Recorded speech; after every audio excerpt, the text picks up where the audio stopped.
আজকেও দুপুরে ভাত খাওয়া হলো না, তাই এখন রাত্রিবেলায় আর কি ভাত নিয়ে বসছি, আর গরম গরম লাউয়ের তরকারি আর মাছ।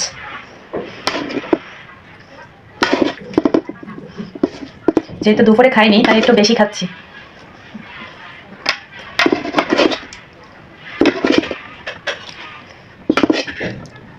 আপনারা যেন আবার আমাকে কিছু ভেবেন না বেশি খাচ্ছি বলে। দুপুরে খাইনি বলে এখন রাত্রেবেলায় আর কি একটু পরিমাণে বেশি খাচ্ছি।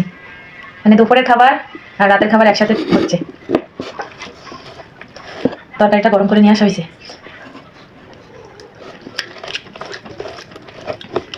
গরম গরম লাউয়ের তরকারি আর ভাত। বিসমিল্লাহ।